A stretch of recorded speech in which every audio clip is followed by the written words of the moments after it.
এই শালা তার কাটা, ডালের আগায় বসে গুড়ায় কোপ মারছি, পড়ে যাবি যে। কেনে তুই উপর বলা নাকি যে তুই যা বলবি তাই হবে? অত জ্ঞান দিতে আসিস নি, তুই যেখানে যাচ্ছিস সেখানে যা, আমাকে আমার কাজ করতে দে। ঠিক আছে কাট, যখন পড়ে গিয়ে হাত তো ভাঙবে তখন ঠিক বুঝতে পারবি। শালা আবার আমাকে বুঝাইতে এসছে, ছাগলের পাতা কেটে কেটে এত বড় হনু, কোনোদিন পড়নু না, আর আজ পড়ে যাবো। কি করে?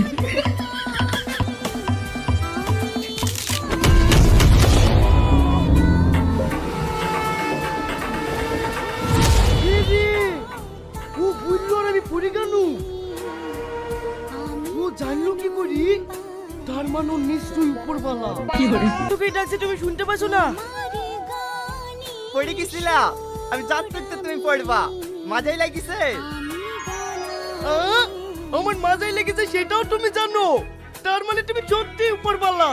বলো না আমি কবে মরবো? এ রে, তুই কবে মরবে আমি কি করে বলবো? তোমাকে বলতেই হবে আমি কবে মরবো। এ তো আচ্ছা ঝামেলায় পড়ে গেল যে। এই পাঠান, আমার কাজ আছে। না, তুমি যতক্ষণ আমাকে না বলবে আমি কবে মরবো আমি তোমার পা ছাড়বো না। এই ছাড় রে ছাড়। কি করে? এ তো ছাড়বে না রে। যা, যেদিন তো পেছন দিয়ে লাল নীল ছুটে বেরোবে সেদিন তুই মরবি। ঠিক আছে উপরওয়ালা। কি মরে গেছো নাকি? মরে গেছো তো কথা বলছো কি করে? ও তুই বুঝবি নি, উপরওয়ালা বলেছে যেদিন আমার পেছন দিয়ে লাল নীল ছুটে বেড়াবে সেদিন আমি মরে যাবো। কি করে?